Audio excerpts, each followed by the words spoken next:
Boa tarde, Rede. Boa noite. Eu tô aqui para receber uma das minhas maiores referências em toda a minha transição ecológica, participação no movimento Desperdício Zero, início das minhas práticas de compostagem de resíduos.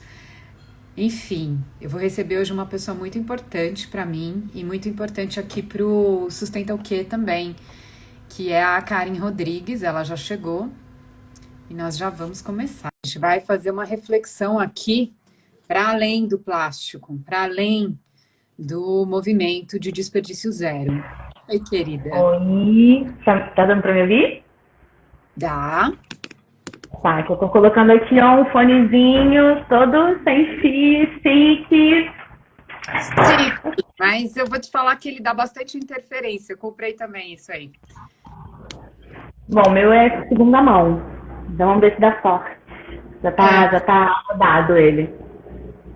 Dá um pouquinho de, não sei se é eco, mas eu não sei o nome disso, que eu não sou do som. Tá dando eco? Talvez esteja muito alto. Pode abaixar um pouquinho. Vamos ver. Olha E agora, só, tá muito chique. Olha quem tá entrou na dando live. ego? Tá dando ego? Tá dando ego agora? Tá dando muito ego, amiga. Pode tirar esse som Tá. aí. Ai, uó, vou colocar aqui outro fone convencional, então. Bota o velhote na parada, que eu tô agora numa fase que eu vou defender tudo que for antigo, entendeu? Causa Vai própria. falando aí, vai falando aí. Tá ouvindo? Peraí.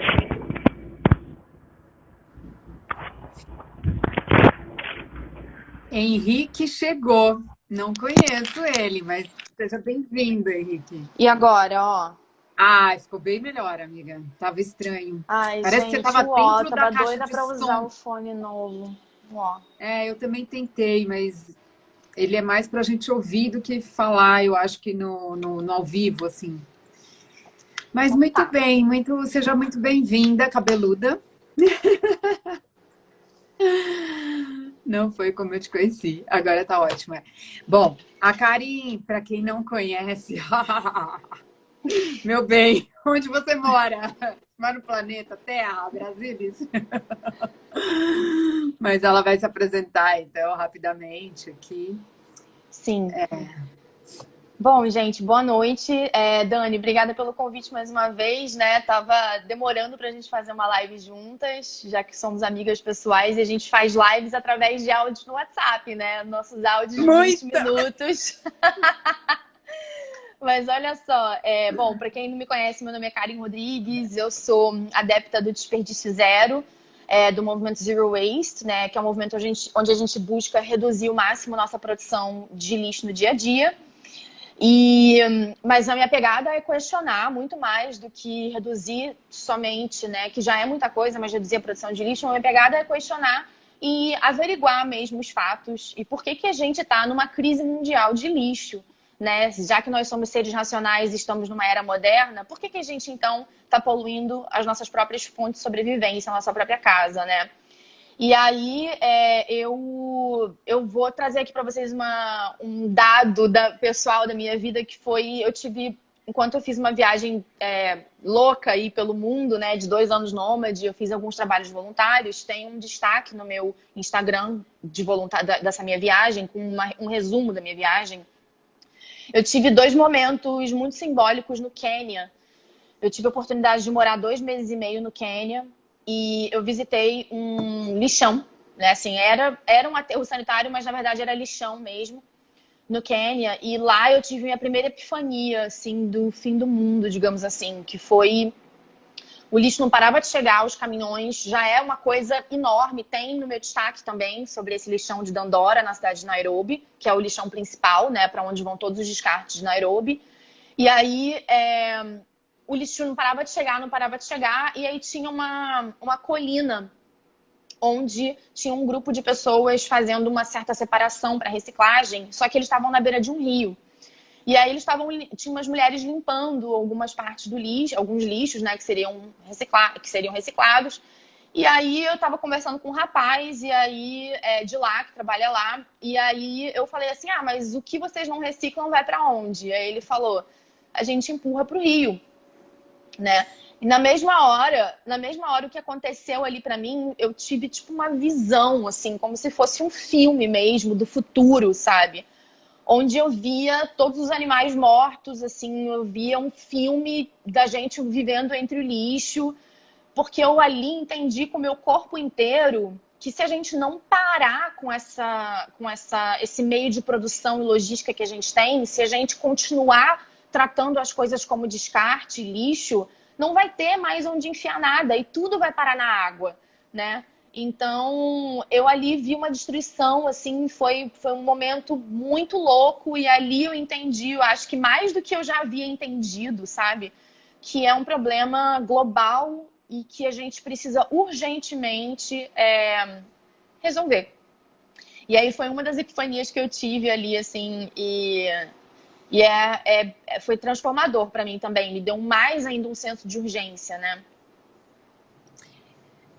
Esse é o lance, né? Como é que a gente faz as pessoas que nunca viram isso ou que fogem desses dados, dessa realidade, terem esse senso de urgência que a gente adquiriu, né? As ecochatas exportáveis, né? Radicais, enfim, vários adjetivos que usam, assim, para quem tem consciência. Seja qualquer tipo de consciência, né? Mas, enfim, a gente está aqui num contexto que é o Julho Sem Plástico, é um movimento recente até, né? Diante dessa emergência e desses números tão gritantes, e a gente vai falar um pouco sobre alguns artigos e vamos puxar esse fio, né, o fio do novelo para levar a gente para uma reflexão mais profunda do que simplesmente trocar um canudo de plástico por um canudo de papel ou de alumínio. A gente quer ir além, né? Eu acho que assim, o nosso grande desafio é que as pessoas vão além, nem sei pronunciar esse tempo verbal, mas enfim. A gente quer que as pessoas não simplesmente continuem fazendo as coisas e pensando do jeito que elas pensem e troquem 6 por meia dúzia, né?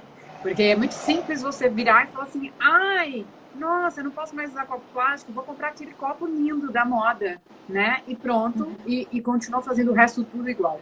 Então, a nossa proposta aqui hoje é, através de três objetos que são muito comuns e que são os objetos que mais se encontram aí nesse volume de resíduos, a gente vai propor essa reflexão e vamos aprofundar nessa reflexão, tá? Sim. Eu gosto demais, assim, acho que o grande valor da Karen, e assim, a melhor forma de defini-la é como ativista de questionamento, embora ela tenha tirado isso ali do perfil, ela é a nossa grande inspiração de ativista de questionamento, né? Porque o começo do livro dos sistemas regenerativos, lá do Daniel Wall, né? No começo, a primeira coisa que ele fala é isso: a gente não precisa das respostas, a gente precisa saber fazer as perguntas certas. Então, a nossa mudança sistêmica, ela vai acontecer no momento que a gente consegue fazer as perguntas corretas. E isso também é o princípio básico da biomimética. Como é que fazemos as perguntas corretas? Enfim, a gente vai falar um pouco disso. E o primeiro objeto que a gente vai falar é sobre a sacola plástica, né? 2021 a gente ainda está discutindo isso, sim, né? Vou deixar você falar um pouco, que senão eu domino aqui. Não, tranquilo. Gente, basicamente, né, o que tem acontecido na maioria dos países que estão começando a criar políticas públicas em relação aos descartáveis, né, porque o problema do plástico, o principal problema do plástico é o plástico de uso único, né, descartável. E a maioria dos países está criando legislação proibindo. Então, proíbe o uso de sacola, né? Só que assim, o que as pessoas... E aí nunca dá certo. Por exemplo, no próprio Quênia, né, as sacolas plásticas foram proibidas, mas elas foram substituídas por sacolas de TNT. E a TNT é um tecido não tecido, que é um tecido de plástico, né, de fibra de plástico. E as pessoas usam essa sacola, elas pegam no supermercado essa sacola, elas não usam necessariamente a ecobag, e elas continuam tratando essa sacola de TNT como descartável. E aí, quando você analisa isso, você para e você fala assim, mas por que que elas ainda estão usando essa sacola? Por que que a gente ainda está usando sacola? E aí eu queria trazer para vocês aqui uma análise, né, que eu e a Dani estamos propondo, que é o seguinte. Se você cria uma legislação e você proíbe uma coisa, sem que você antes faça uma pesquisa para entender o para que aquele objeto é utilizado, né, as pessoas elas vão querer substitutos. E não dá para a gente ficar substituindo tudo por descartável, porque o descartável ele é um grande uso de recurso natural, ele é um grande uso de energia, né, que simplesmente é enterrado usando verba pública para enterrar. Então você está enterrando dinheiro, né, dos nossos impostos e está inutilizando um pedaço de terra para enterrar lixo. E aí quando a gente se pergunta, né, agora trazendo essa reflexão, vamos fazer as perguntas certas. Vamos lá, galera. Para que vocês usam sacola na vida? Escrevam aí nos comentários. Sacola, qualquer sacolinha. Para que vocês usam sacola na vida? Escrevam aí nos comentários que a gente vai ler. Basicamente, a sacola, ela é utilizada, vou colocar o contexto do Brasil, para duas coisas. A sacola é utilizada para carregar coisas e a sacola é utilizada para armazenamento de lixo em casa. Tá? Então, quando eu tinha no blog um artigo de 5 passos para você eliminar de vez da sua vida qualquer sacolinha. Tá? A Tatiana já escreveu aqui, carregar coisas. E aí, chegava no final, as pessoas mandavam mensagem assim, mas Karen, como é que eu faço com o lixinho da pia, onde entram os orgânicos? Eu não composto ainda, não tem compostagem aqui, não tem serviço de baldinho de compostagem, eu não tenho ainda como ter uma composteira aqui, eu não sei o que fazer com isso e eu preciso da sacolinha. Então agora eu vou trazer para vocês um dado de história. Vamos voltar no tempo, né? Como é que funcionava antigamente?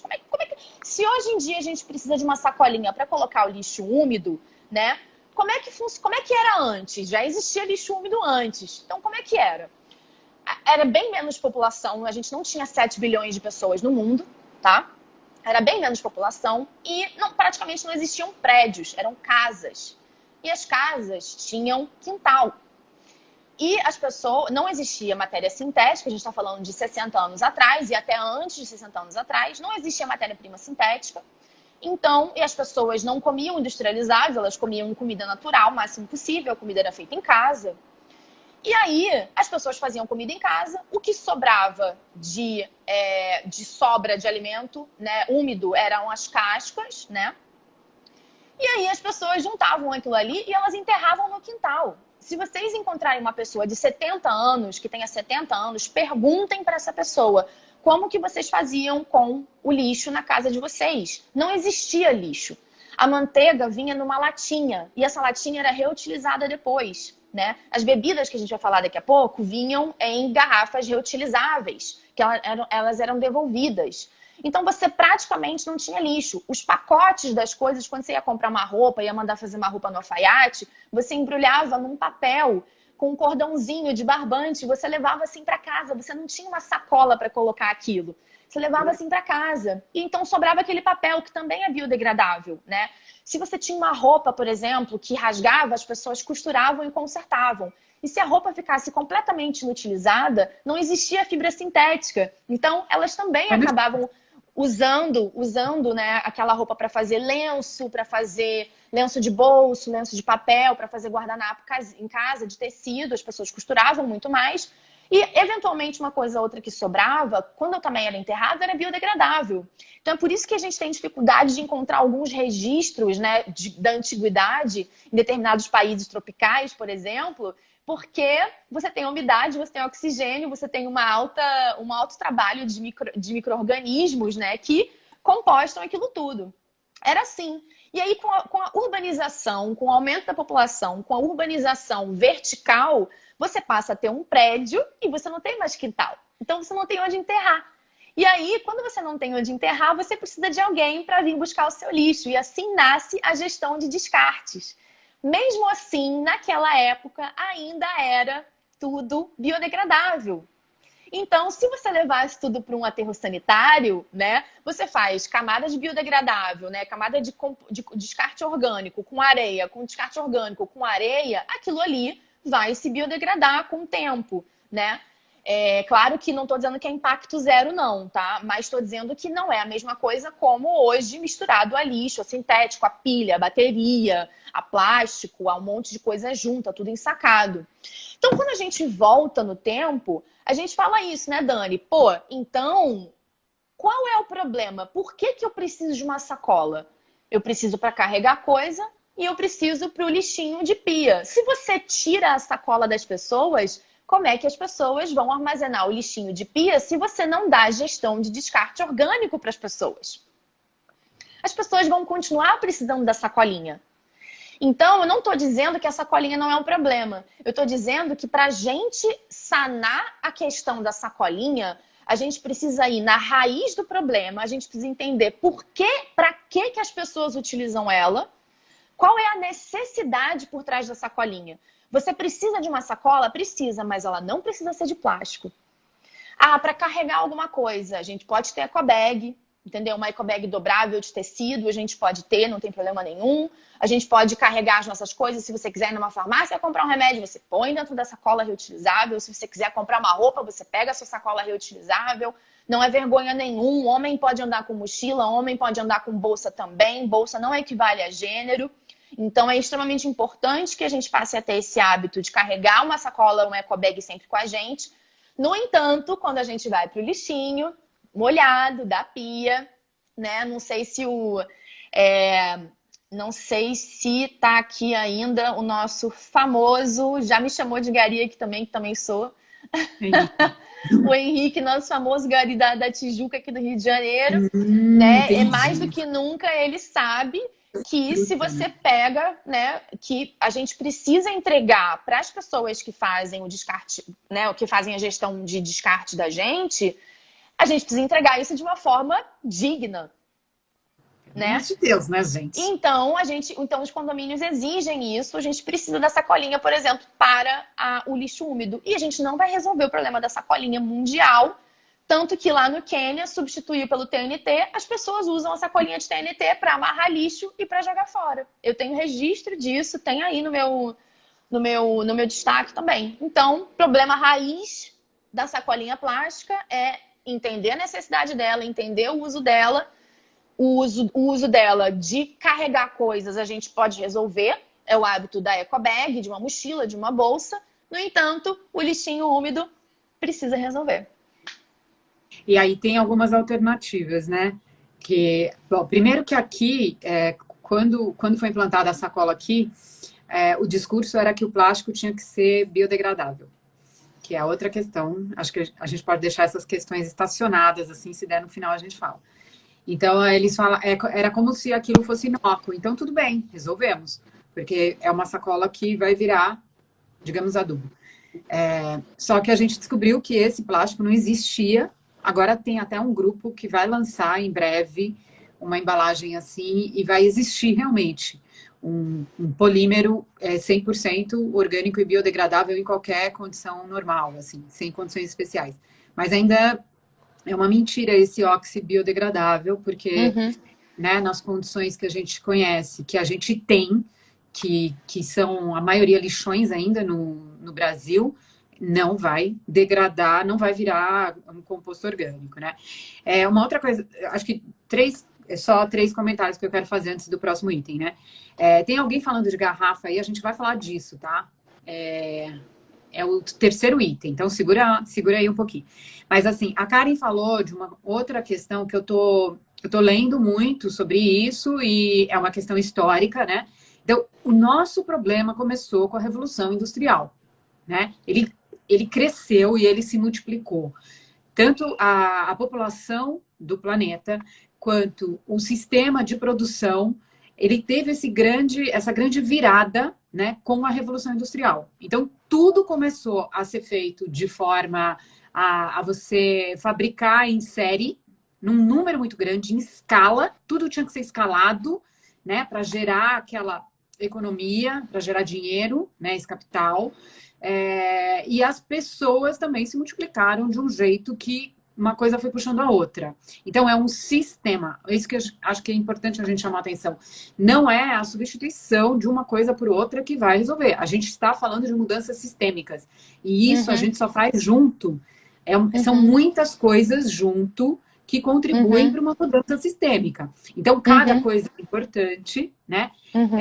Mas as políticas são as questões que podem fazer as mudanças maiores.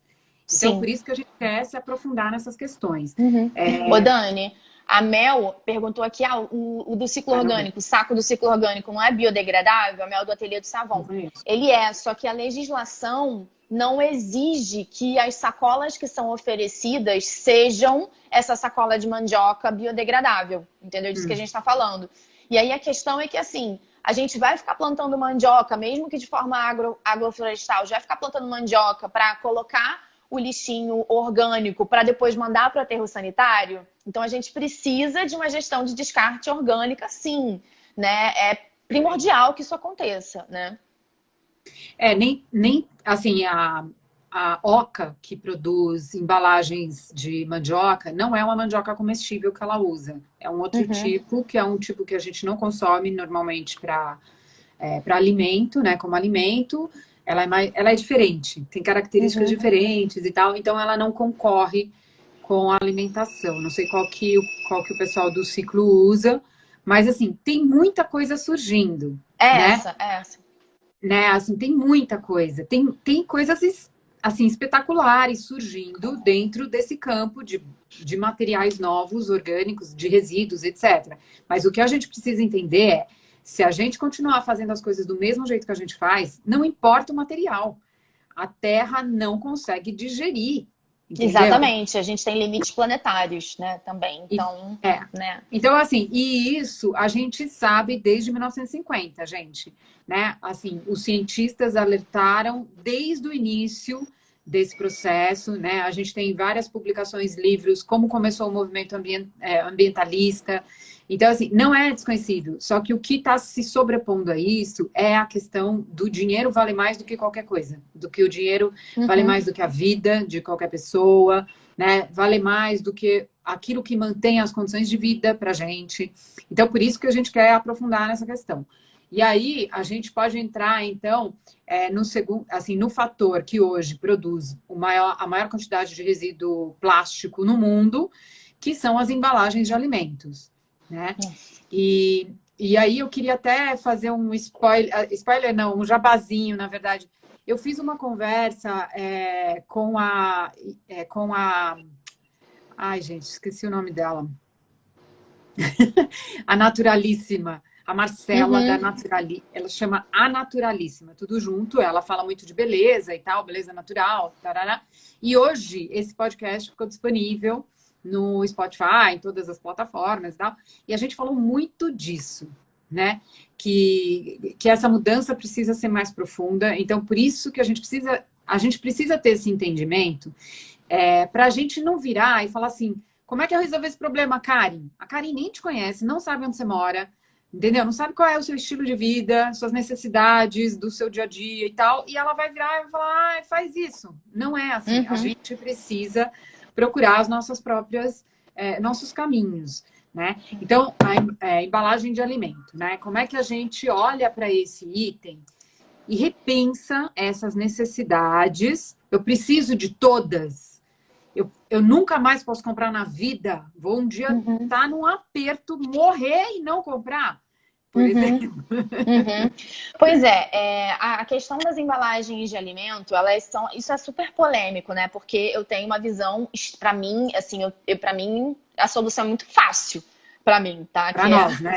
É muito fácil. Acaba com o supermercado, acaba com os milionários que ganham dinheiro em cima disso, faz tudo local, né? Volta às origens, basicamente, num certo sentido. Mas calma que não é assim, porque a vida moderna também fez com que a gente mudasse de hábitos e tivesse outras necessidades. Mas o que acontece é que, mais uma vez, antigamente, não existia supermercado. Inclusive, tem um episódio no The Crown, acho que é na segunda temporada ou na terceira temporada do The Crown, tem um episódio que é o prefeito de Londres inaugurando o primeiro supermercado de Londres. E ele falando, é a revolução, isso é a modernidade, não sei o quê. E isso, na minha cabeça, é o fim, né? Porque, Inferno. assim, o que acontecia? Antigamente, e ainda hoje, né? Tudo era vendido em feira. Então, só que assim, era um outro estilo de vida. a grande maioria das mulheres ficava em casa, né? Enfim, elas podiam cozinhar, elas tinham mais tempo. Fora que enfim, ainda existe escravidão moderna, mas você tinha, sim, escravizados que iam comprar, iam carregar, né, nos cestos e nos países onde tinha mão de obra escrava, né? E você tinha, enfim, as pessoas que trabalhavam também com mão de obra paga, trabalhavam, por exemplo, que era também a realidade na Europa. Vários filmes a gente vê isso. Naquele filme Moça do Brinco de Pérola, a gente vê isso. Vários filmes a gente vê isso, né? E aí, as pessoas iam na feira, compravam as coisas nos cestos de palha, nas sacolas de palha, ou então elas enrolavam no próprio avental. Tem uma cena no filme da Bela e a Fera, no live action da Bela e a Fera, que a Bela coloca o pão que ela compra lá do padeiro no avental dela. E aí, levava para casa isso, fazia comida em casa. E aí, você também comprava os grãos, etc., tudo direto ali do produtor na feira. Com o tempo, começaram a ter algumas quitandinhas, sabe? E aí na quitandinha, né, você tinha a padaria, você tinha o açougue, você tinha o leiteiro e você tinha as quitandinhas. Na quitandinha que era o famoso granel já, né? Onde você comprava em saquinhos de papel aquilo que você precisava e levava para casa.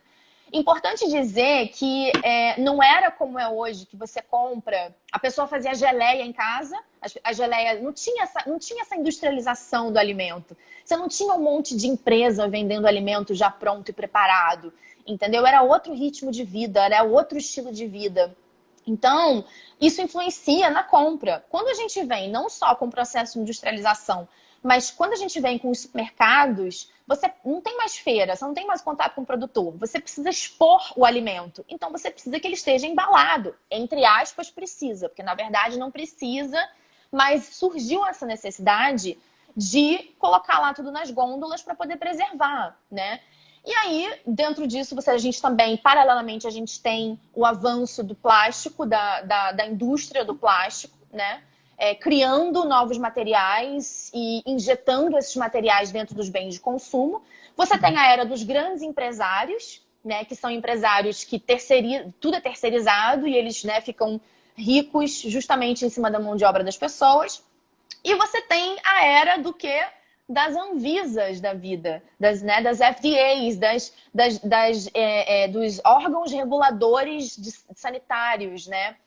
E o mais louco é justamente isso, é que você começa a criar um monte de legislação que impede que você seja um produtor local e pequeno e com a sua subsistência, porque você passa a ter que industrializar o seu processo, você passa a ser obrigado a ter que colocar na embalagem, porque a legislação está falando isso, né? E aí, a gente também tem uma grande migração para as cidades, então as pessoas saindo da área rural, né, porque não é valorizado, porque não tem isenção de imposto para quem planta orgânico, então dá trabalho para caraca, não tem subsídio do governo, a não ser que você seja do agronegócio. Então, é uma vida difícil, gente, plantar comida é difícil, sabe?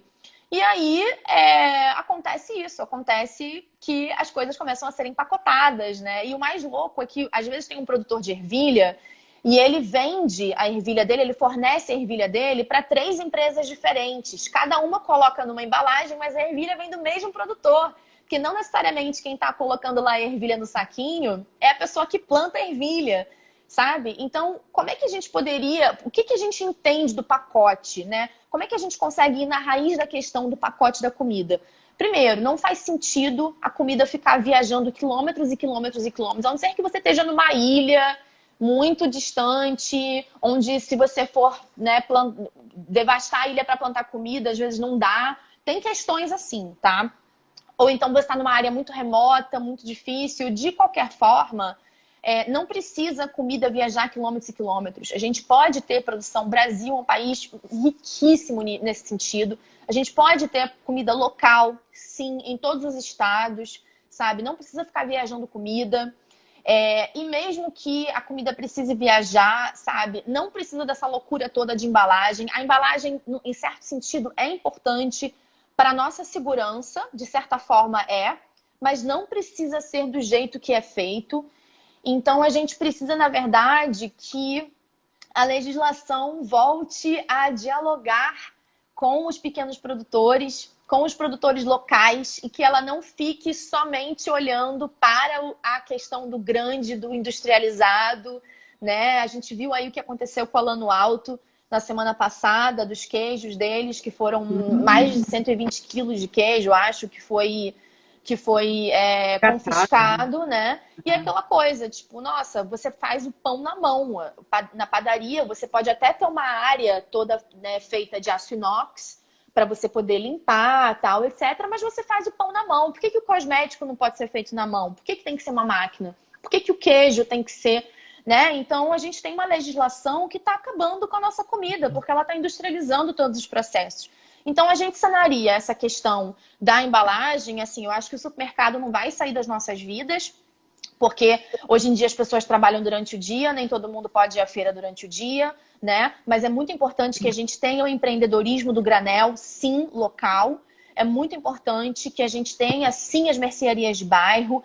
É muito importante que na legislação local dos municípios tenha uma lei onde os novos prédios que estão sendo construídos tenham área comercial embaixo, porque se você transforma todos os prédios em moradia, você acaba com o comércio local e com o espaço de empreendedorismo local, porque você tem aqui um galpão com um monte de loja e lojinha e mercearia. Você destrói esse galpão porque a especulação imobiliária veio, transforma aquilo num prédio todo de moradia e você perde o espaço de comércio local embaixo.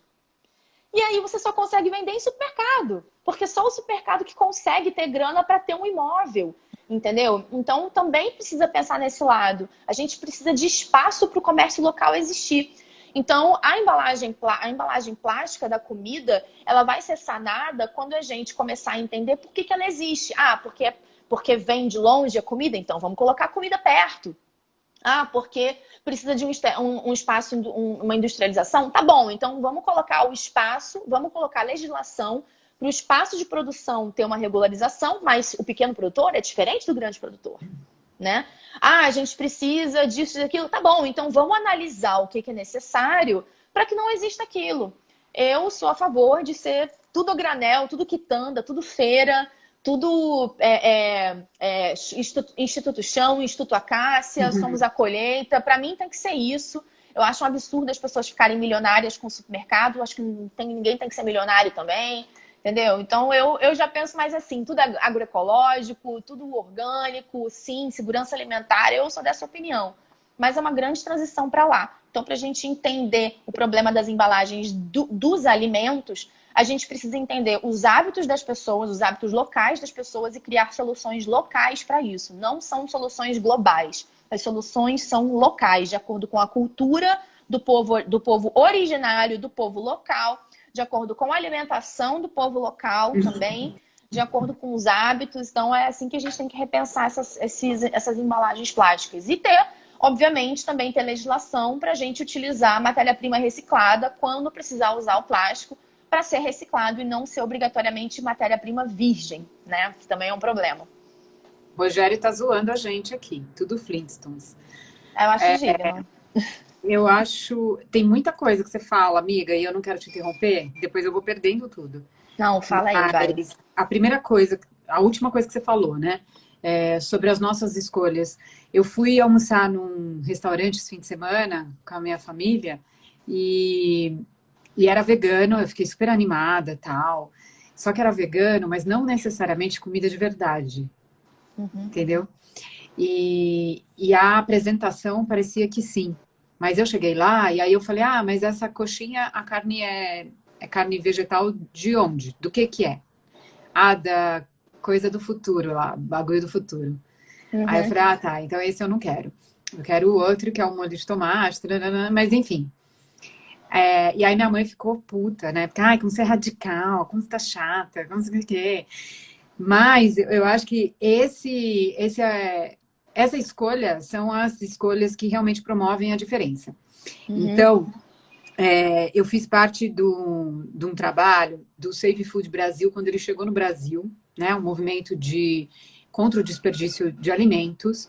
E o desperdício de alimentos é uma coisa, assim, absurda, que a gente poderia alimentar com sobra todos os famintos do mundo, né? Mas, assim, a gente está falando de um desperdício aqui, de um faminto, às vezes, em outro continente, outro estado e tal. Então, existe uma... Né, não é tão simples assim, né? Porém, os fatores que levam a indústria e os supermercados grandes a utilizar a embalagem aqui no Brasil estão muito relacionados a isso. Você quer comer a manga que vem da Bahia, né? Eu só quero comer manga o ano inteiro e ela vem da Bahia. Ela é vendida num supermercado de uma produção cheia de agrotóxicos e onde a pessoa que é contratada temporária para trabalhar nessa colheita ou, sei lá, em qual fase do processo ali do plantio, da colheita, etc., ela é praticamente um escravo moderno. Uhum. Então, esse afastamento, né, causa isso. Eu não sei o que está acontecendo. E o que os olhos não veem, o coração não sente, eu quero que se dane. Né? Eu quero comprar barato. Então, a questão da gente comprar no supermercado, dela ser embalada, às vezes não ali na gôndola, mas embalada para o transporte, da estrada ser uma merda. A gente ter diferentes temperaturas dentro do mesmo país. Tudo isso acaba levando a indústria a utilizar a embalagem. Mas tudo isso por quê? Voltando lá na primeira frase que a gente falou. Tudo porque virou escala. Tudo tem que ser escala. Então, todo mundo quer comer manga todos os meses e aí tem que ter a porra da manga. Então, é isso que acontece. Uma monocultura tem que arrumar um negócio para não ter uma praga, porque a manga não deveria dar no inverno, mas eu quero comer no inverno, etc, etc. Então, esse voltar para o simples não é ser Flintstones. Né? É a gente entender que existem alternativas. E aí, uma coisa muito simples que eu fiz, gente, entrou um cabelo aqui. Muito simples que eu fiz e que me forçou a isso. Eu sou, gente, essa pessoa aí que a maioria que está querendo fazer a transição era eu mesma, a Patricinha, enjoada, não gostava de experimentar comida, mamãe fazia tudo, nananana, e rolou. Então, assim, dá para acontecer, entendeu? Eu fiz, então, a opção da caixa da fruta imperfeita. Eu falo todos os dias quase da fruta imperfeita, porque é uma transformação semanal na minha vida. Toda semana eu recebo um negócio que não é só um alimento, não é só uma batata doce de um formato diferente. Não é só isso. Eles começaram a introduzir outros produtos que o produtor não está conseguindo vender para o mercado e coisas que não são convencionais que o mercado não quer comprar, porque ninguém conhece. Então, outro dia eu estava aqui com a Karen, o que é isso? É tamarindo, né? Não era tamarindo?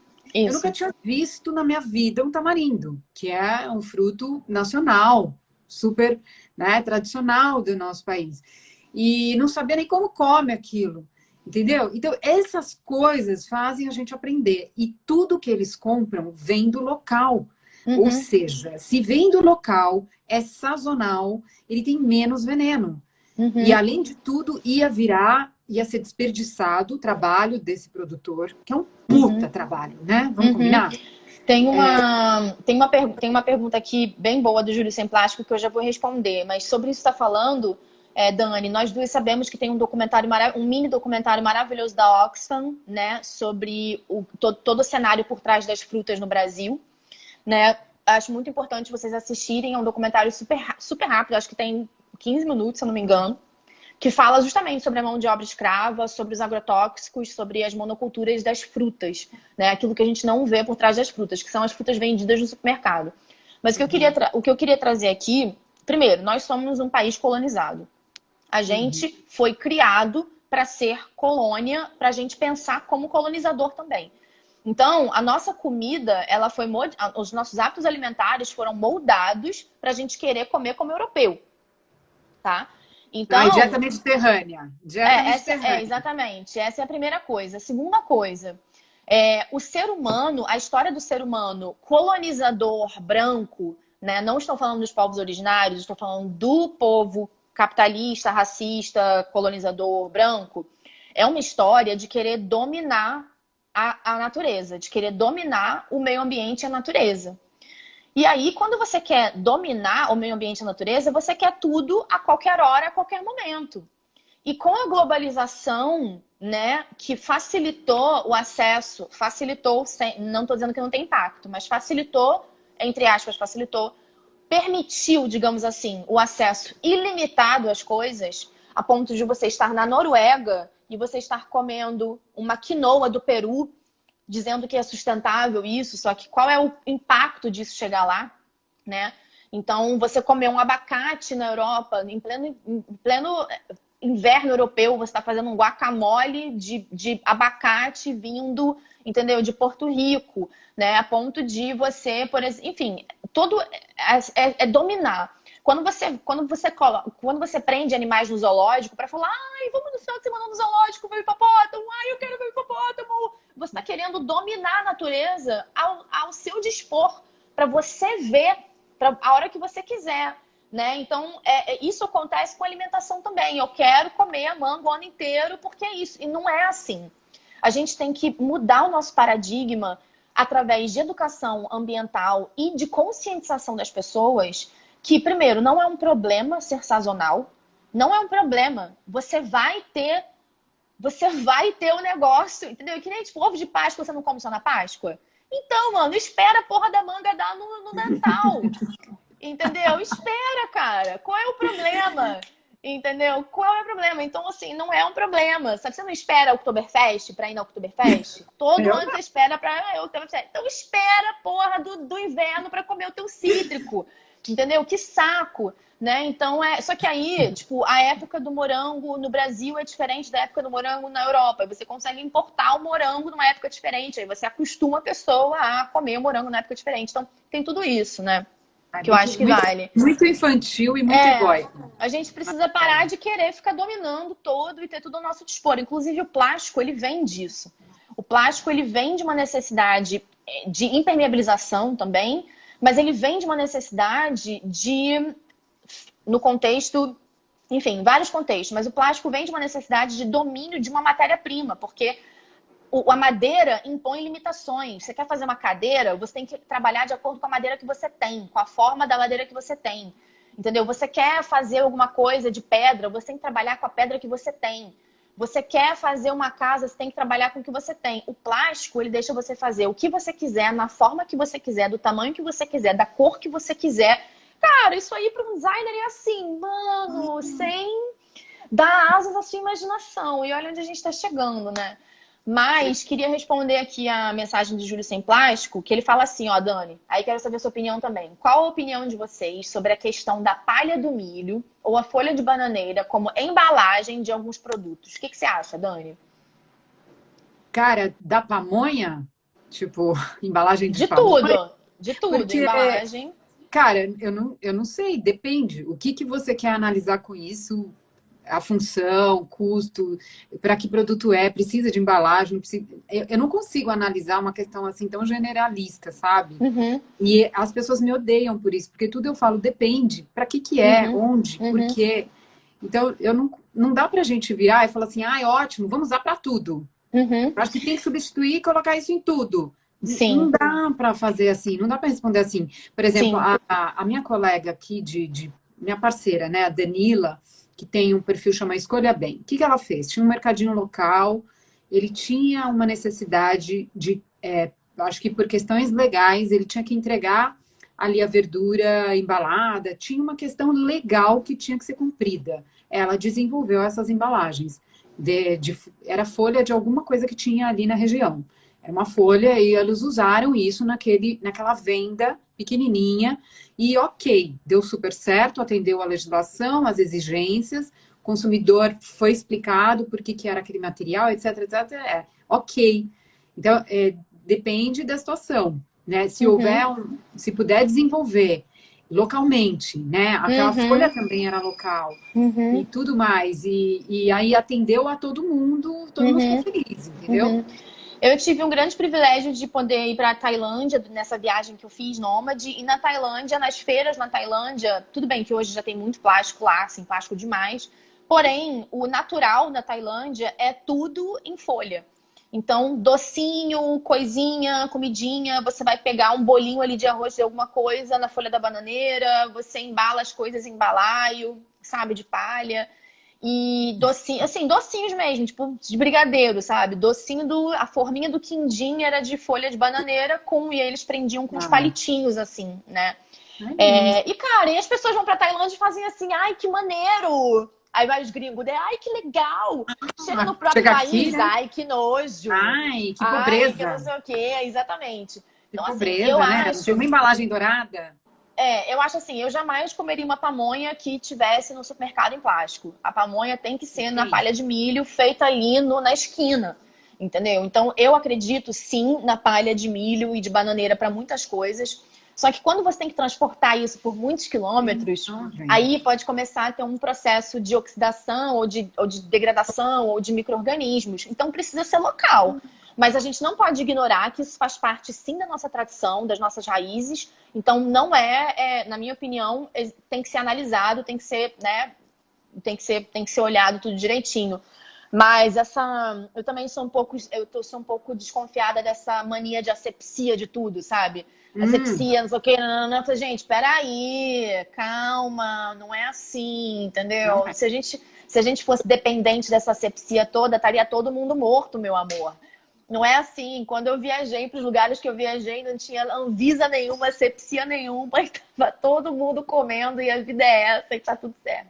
A Mas gente já, enfim, não vou. a gente já teria sido presa.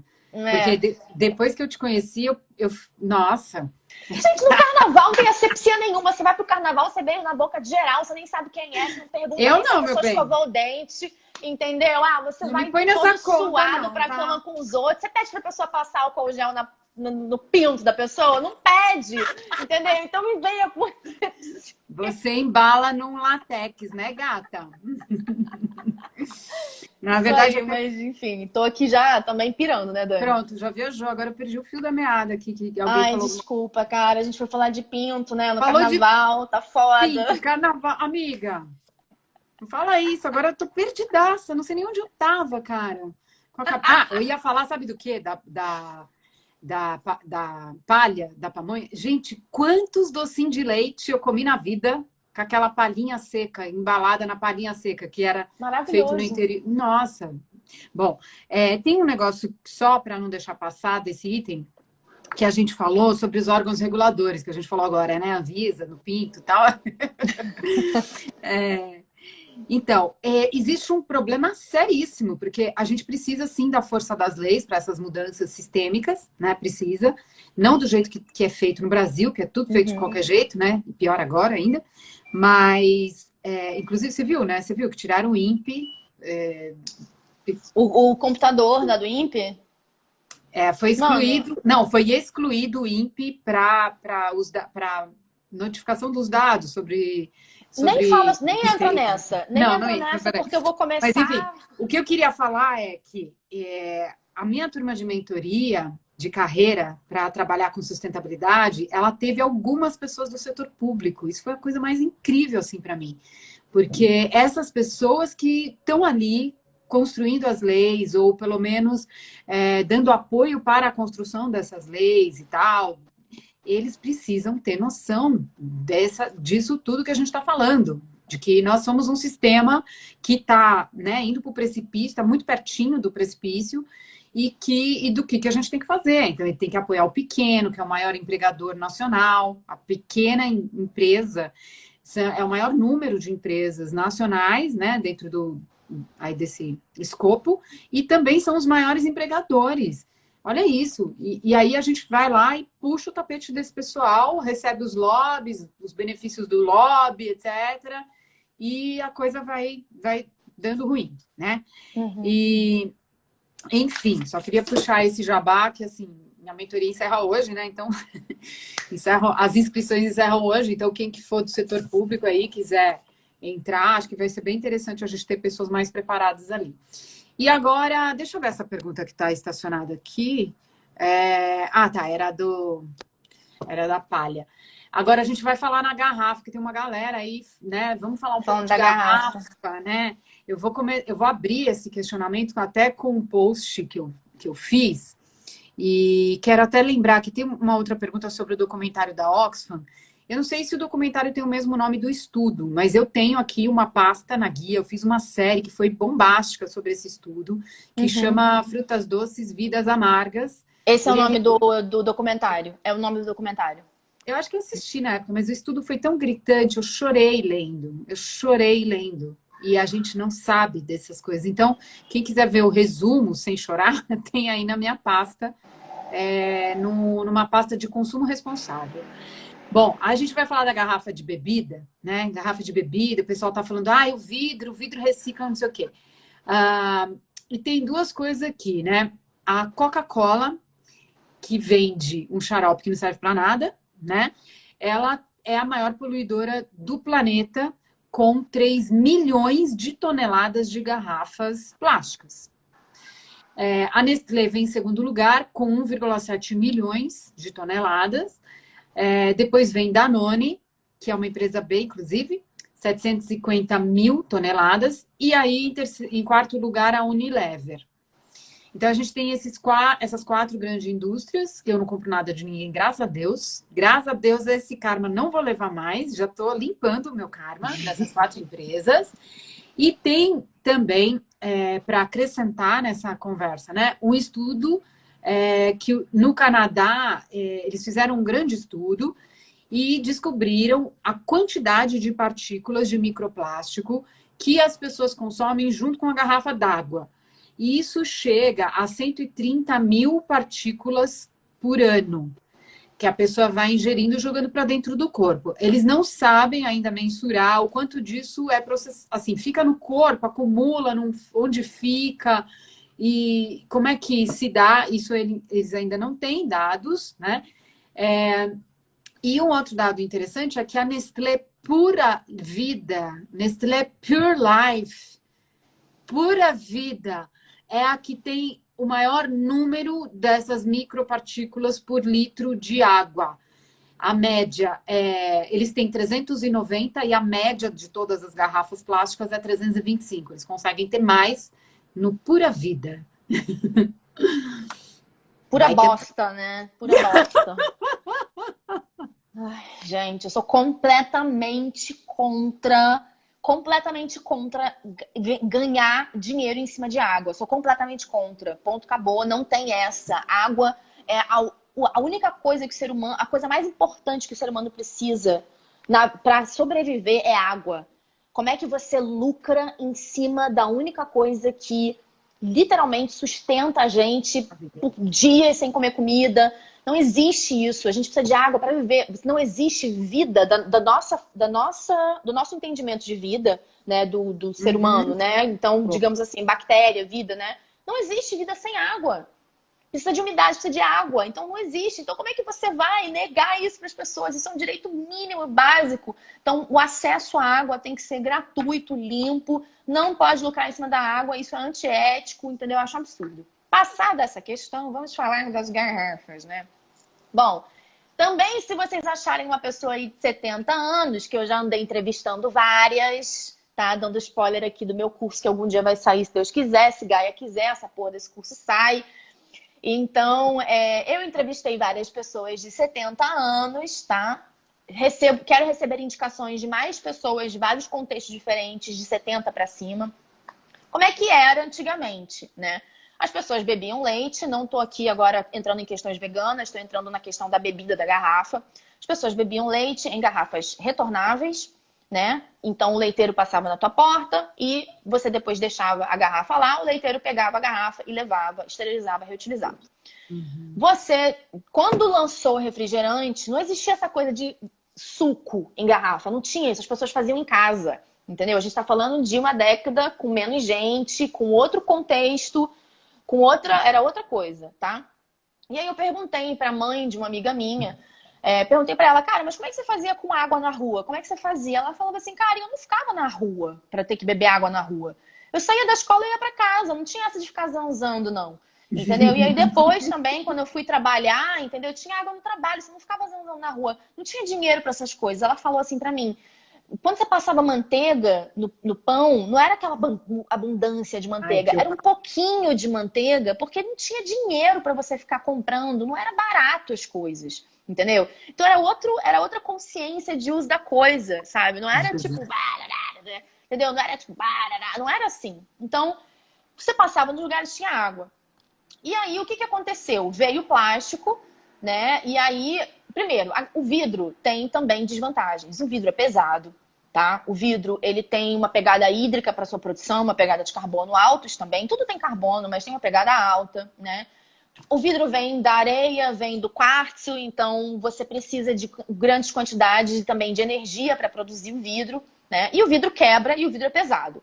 Então imagina para uma empresa que quer ganhar dinheiro, transportar bebida em vidro. Dá uma trepidação, dá um buraco, você já perde produto. Com plástico não é assim, entendeu? Com plástico você consegue carregar, você não consegue colocar 2 litros de refrigerante no vidro, porque vai ser impossível de você carregar aquilo. No plástico você consegue, entendeu? Mas, gente, Então, refrigerante para quê mesmo? não, tudo bem, mas tô só dando o contexto da bebida aqui, né? Então, o que acontece? Você, para as empresas, né? E aí, quando a pessoa, aí vou ainda dentro da questão da empresa, né? A empresa, ela tem que considerar isso nos gastos dela, entendeu? E aí, quando ela tem que pegar a garrafa de volta, ela precisa esterilizar a garrafa. E tá na legislação, falando aqui de legislação, que você precisa esterilizar a garrafa. E está na legislação também que você não pode utilizar plástico reciclado para fazer garrafa de bebida. Ou seja, a empresa fala que o plástico é reciclável, mas ele não vai voltar para a cadeia de produção para aquela garrafa de bebida. Então, o plástico da garrafa vai virar outra coisa e ele precisa de mais matéria-prima virgem para poder fazer a garrafa. Então, a gente tem aqui um problema, primeiro, de industrialização, de empresas vendendo bebida. A gente tem um problema aqui do problema da logística reversa, que a Coca-Cola chega em qualquer cantinho do sertão. Mas se ela chega, ela pode voltar. Pegar de volta, ela não pra consegue. Pegar de volta não pode. Não sei o quê. E aí, então, o que acontece? A gente tem um conjunto de coisas que é, primeiro, a gente tem uma lavagem cerebral de refrigerante, né? Uma lavagem cerebral de cerveja, uma lavagem cerebral de tudo. Essa é a primeira coisa, para você consumir. Segunda coisa é a legislação que não contribui, porque para você esterilizar a garrafa de vidro, você vai naturalmente precisar que aquilo volte para você e o custo vai ser seu. E quando é de plástico, a empresa descarta, ela não paga pelo plástico que ela colocou no mundo. Ela não paga pela tonelada de plástico que vai ser enterrado. Ela não paga. Quem paga isso é a gente, com o nosso IPTU. A gente tira dinheiro do nosso bolso, do IPTU, para a gente enterrar a garrafa da Coca-Cola. A Coca-Cola não paga por essa garrafa. Só que a gente precisa do líquido, né? A gente não precisa da garrafa. Então, teve uma época que tinham garrafas retornáveis de plástico, mas, enfim, a legislação mudou, as coisas mudaram, a empresa não se responsabiliza, então tem uma série de brechas na legislação. E também tem o nosso consumo, né? Aqui, não fazendo o diabo da questão, mas com certeza, hoje em dia, dependendo do estilo de vida da pessoa, ela não tem tempo de ficar fazendo suco o tempo todo. Porque às vezes você trabalha o dia inteiro, entendeu? E aí, quando você chega em casa, não dá pra você fazer. A minha solução pra isso seria: come a fruta, não faz o suco. Mas, tudo bem, mas assim, existe a necessidade do suco? Tudo bem, mas ele pode vir em vidro. Na Alemanha, o vidro, ele é 70% do vidro. Já morei na Alemanha e, enfim, também já pesquisei lá. 70% do vidro na Alemanha retorna. Então, o vidro, 70% daqueles vidros todos que você está vendo ali, é tudo reciclado. O vidro é 100% reciclável, infinitamente. Ele não acumula químicos, ele não acumula odor, entendeu? É só você ter o quê? Você ter a separação das cores do vidro, entendeu? Você ter uma legislação obrigando a logística reversa, taxando imposto para essas empresas, que a coisa retorna. Se a garrafa chega, a garrafa pode voltar. Entendeu? Então, é claro que aqui a gente está falando de... Na minha opinião, a garrafa seria uma solução muito mais fácil. Aí a pessoa fala assim, mas aí o vidro tem uma pegada de carbono alto. Gente, eu não estou dizendo que a indústria de reciclagem não precisa de melhorias. Eu falei isso? Você me ouviu falar isso, Dani? Você me ouviu falar? Não falei! É claro que a indústria de reciclagem precisa de melhorias. É claro que a gestão de descarte precisa de melhoria. Nada disso tira o mérito do vidro. Entendeu? Aí vem uma empresa nova e fala, porque a nossa garrafa de papel para o homo líquido, ela tem uma pegada de carbono mais não sei o que, não sei o que. Tudo bem, eu entendo que o papel tem uma pegada de carbono menor, mas não quer dizer que ele seja impacto livre, impacto free. Entendeu? Então as pessoas, elas precisam receber também educação ambiental para elas poderem entender, avaliar e falar o que é, o que não é. E a indústria precisa entender que o impacto que ela gera é alto e ela precisa se responsabilizar. Então, água, primeira coisa, na minha opinião, para de lucrar em cima de água, para de engarrafar água, água para todo mundo, saneamento básico para todo mundo, acesso à água para todo mundo, entendeu? Todo mundo que eu tô falando é todo mundo, tá? É todo mundo, tá? É periferia, é favela, é comunidade, é quilombola, é indígena, todo mundo, tá? Não é só cidade, elite, não é isso. Primeira coisa, saneamento básico. Segunda coisa, água para todo mundo. Não taxa água. Terceira coisa, taxa o lixo. Você produz...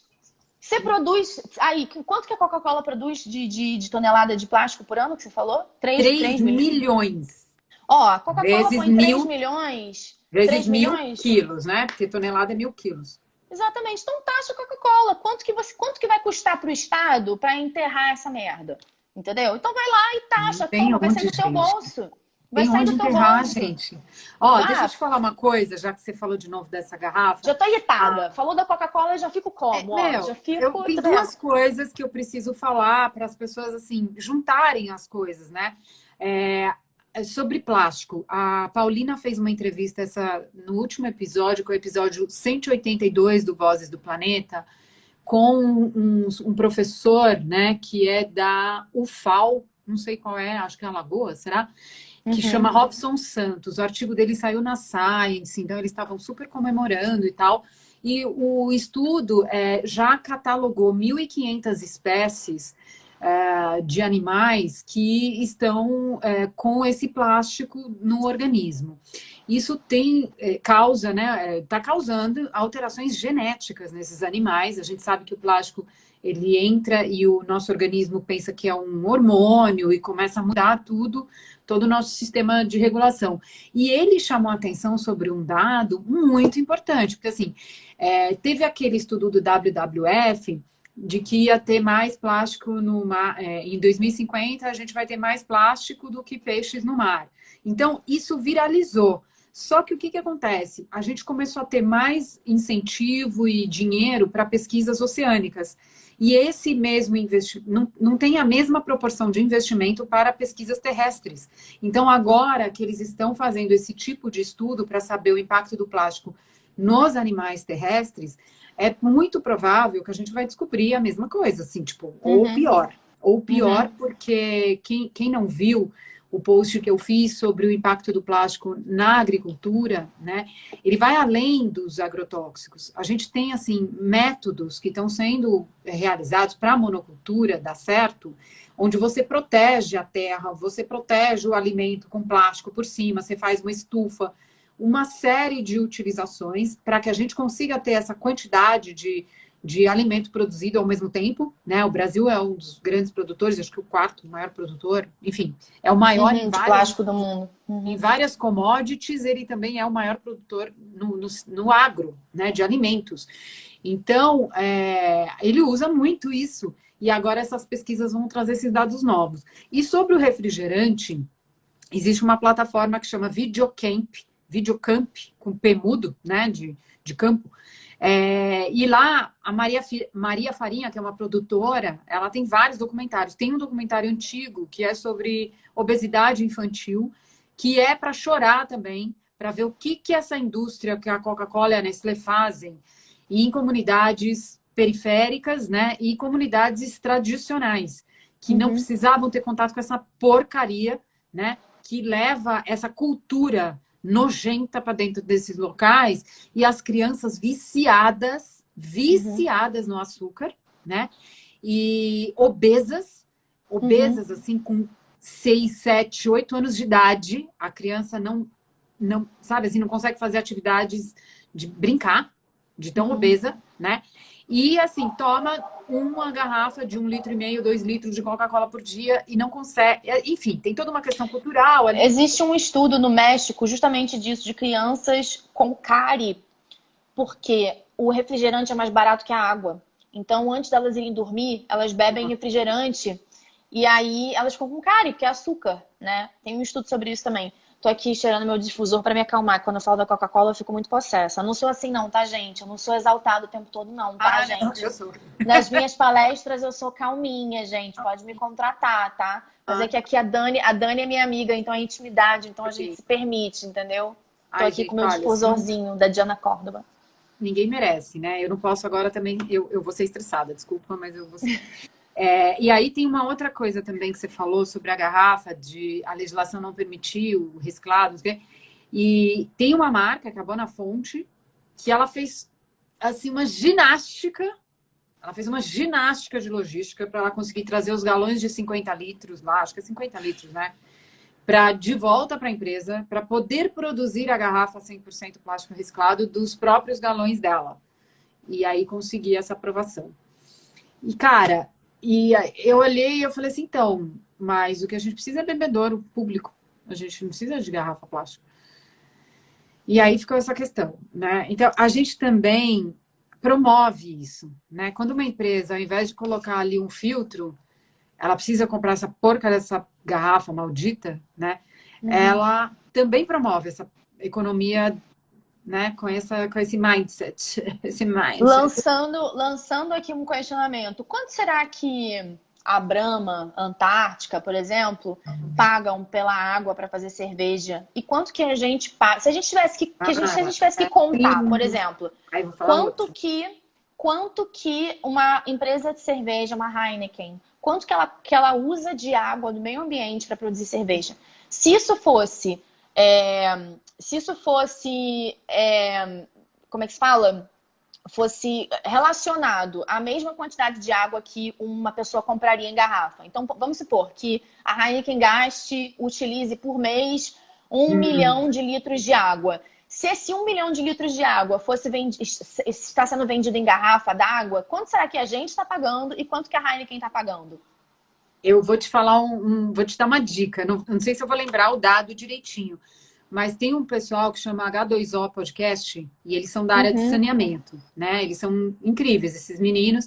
E um dos últimos episódios foi discutida essa questão com eu acho que era uma pesquisadora. O último é com uma pessoa da indústria. Eu não lembro qual, se era Brahma, mas acho que é da Brahma, da Ambev. Mas um dos últimos. Tem lá, vocês conseguem ver na descrição, de uma pesquisadora da bacia e tal, e ela fala isso. Como é que uma indústria dessa, né, desse tamanho, como ela integra o comitê, como ela faz todo um lobby para ela conseguir aprovações de marcos, enfim, uma série de questões que façam com que ela pague centavos por milhares de litros. Exatamente. Enquanto que o residente, o próprio, enfim, o grande consumidor mesmo, né, que é a indústria.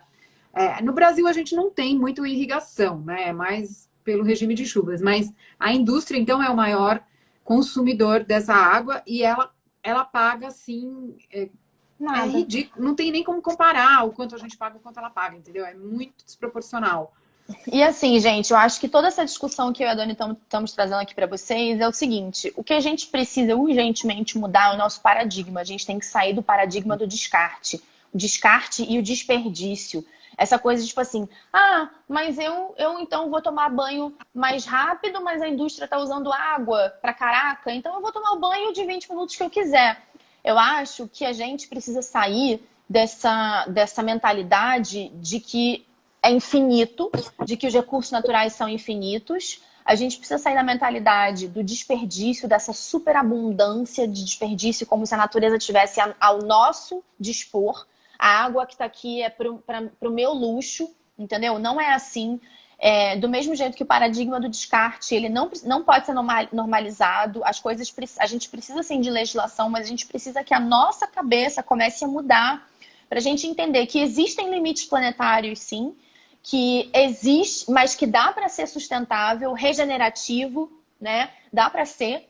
Então, a gente só precisa realmente pegar a sabedoria que já existe, que é uma sabedoria ancestral, tá? Não é nada novo.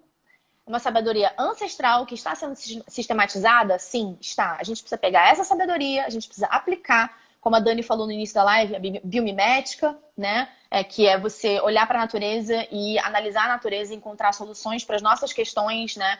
Através do estudo da natureza, mas não colocar o nosso serviço. E outra coisa que eu queria colocar aqui também, que a Dani falou que eu achei muito interessante, que é o seguinte. Ai, perdi o fio da meada. Eu ia falar uma coisa, Dani. Ai, Pandemia. perdi agora. Cara, A gente fica cansado, mentalmente uma loucura. Tem uma outra coisa que é sair do não, ego era o pro que eu ia eco. falar? Uhum. Porque hoje mesmo teve uma discussão lá no meu eu voltei a postar no Facebook, é uma tragédia, né? Porque aí vem. E aí falaram, ai, mas eu não sou obrigada a tomar a vacina que tem. Se eu quero falar que eu não vou tomar, eu tenho o meu direito de escolha de não tomar a vacina. Que é o ego contra o eco. Que é Uhum. assim, eu pensando só no meu umbigo, mas eu quero viajar pra puta que pariu, sei lá, onde não aceita vacina, então eu vou tomar a que eu quiser e eu tenho direito de escolha. Sendo que a gente está falando de uma pandemia mundial e Uhum. de uma estratégia de combate que é coletiva. Esse é o outro paradigma. A gente só pensa na gente. E aí dá para extrapolar para qualquer assunto de política, de sociedade. Então, quando eu faço essas escolhas individuais, Lembrei. Lembrei. Não, pera, calma. Fala aí, vai falando que vai falando que eu vou organizar com os pensamentos. Vai falando, peraí. então assim, tudo que eu falo tem muito a ver com isso, né? É a questão de você pensar no coletivo e fazer esse equilíbrio, né? Tipo, ok, eu vou pensar em mim, eu vou me cuidar, vou ter autocuidado, sei lá o quê, não sei o quê. Mas assim, tem coisas que a gente bate muito nesse paradigma da pessoa querer uma receita de bolo, querer não sei o quê, ou usar argumentos que não cabem, como esse, sabe? Porque não pensa no coletivo, né? É muito, muito triste. Eu acho que, como humanidade, uma das coisas mais tristes que eu vejo é isso. O ego assim, sei lá, levando a gente para o caminho do o privilegiado versus o escravizado, enfim, é a tristeza da humanidade para mim é essa.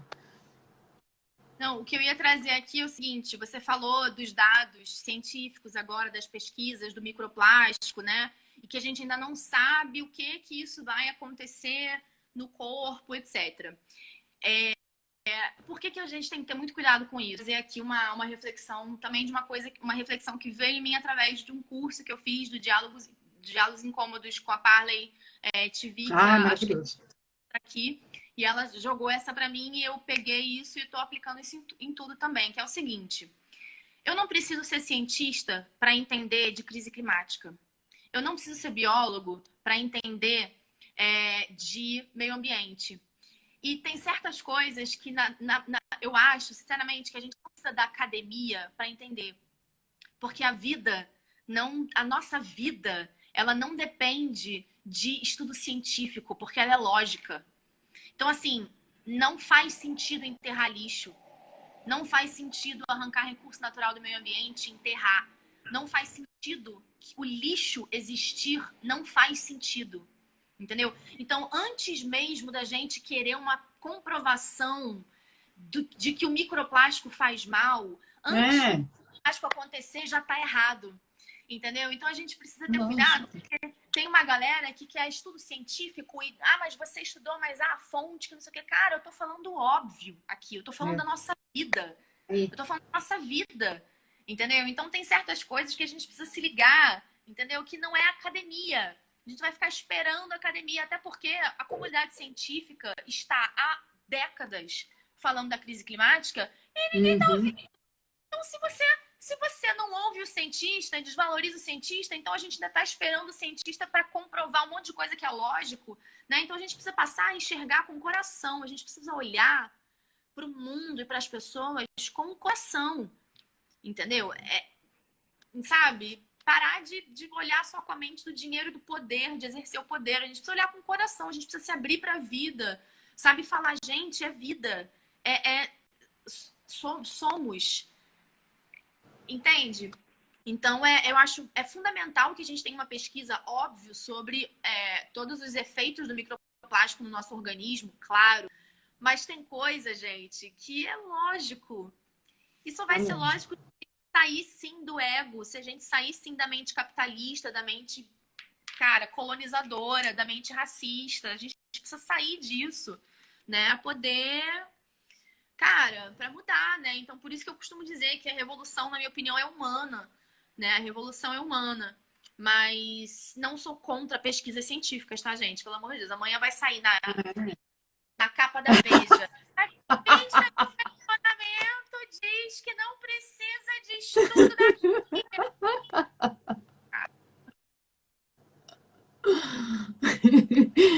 Bom, eu acho que deu para nós, assim, porque a gente mergulha muito e aí tá ótimo a reflexão que a gente propôs. Então, eu quero deixar um desafio das pessoas comentarem, eu vou postar. Eu tô mandando todos os vídeos do meu IGTV, tô colocando no YouTube também, que aí você pode ir no trecho, acelerar, eu acho que dá uma facilitada. Então, eu vou deixar aqui o desafio. Comentem, né? Comentem o vídeo, né? Com as reflexões que mais tocaram vocês. E postem também comportamentos, mudanças que vocês estão fazendo, coisas que podem inspirar outras pessoas. A gente está no Julho Sem Plástico. É muito importante a gente influenciar mais pessoas para esse movimento, né? Tem um estudo lindo que eu me apego muito a ele, que fala que quando a gente tem 25% das pessoas tendo um determinado comportamento, a gente é capaz de influenciar todo o resto. Então, a gente não vai precisar ter 100% das pessoas pensando que nem a gente, mas a gente pode influenciar isso por políticas, por alguém que realmente se motive e quer mudar também. Enfim, por diversos níveis de influência, a gente consegue fazer a mudança acontecer quando um quarto da população tiver engajada nisso, entendeu? Então, façam isso, marquem a gente, para a gente também poder repostar coisas que vocês estão fazendo, tá bom? Para a gente tirar essa porcaria de plástico de tudo, né? E tem até um negócio, Karen, que a gente não comentou, eu nem sei se vai caber assim, mas tem uma pessoa que comentou assim, mas o plástico não é só demônio, que acho que é o primeiro post que eu fiz, e que fala da importância do plástico na saúde. Cara, eu acho que isso é bem questionável também, né? Porque na saúde também tem um desperdício gigante, uma utilização assim em excesso, né? Quando a gente vai, por exemplo, tinha um laboratório que eu usava aqui para exames, e aí eu ia fazer todos os exames no mesmo dia. Então tinham 5, 6 exames. Cada exame que eu ia fazer, a pessoa me dava um avental novo de TNT, um sapatinho, uma touca, um não sei o quê. Então, assim, tem muito desperdício também, né? O que é diferente de você ter uma pessoa em tratamento, sei lá, de um câncer, de uma doença imunológica, que ela precisa estar isolada e tudo precisa ser asséptico, realmente, sabe? Então, acho que tem muita coisa também.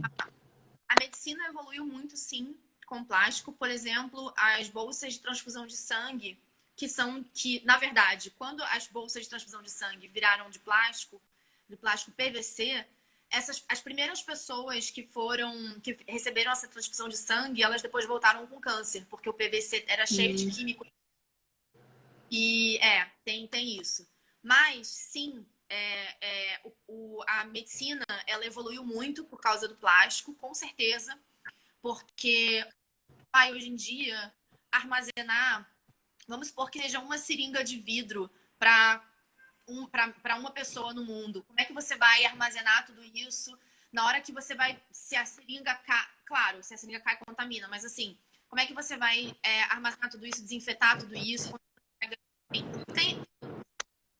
Mas, gente, uma coisa que eu queria trazer aqui é o seguinte: se a gente trabalhasse com plástico descartável que tem de cosmético, de comida, de roupa, de tudo que existe, deixasse só para medicina, tá bom, eu tava feliz, porque aí a gente tinha tempo de resolver, entendeu? Porque lembrando que as pessoas ficam doentes, por quê? Porque o ar tá poluído, porque a água tá poluída, porque a comida tá poluída.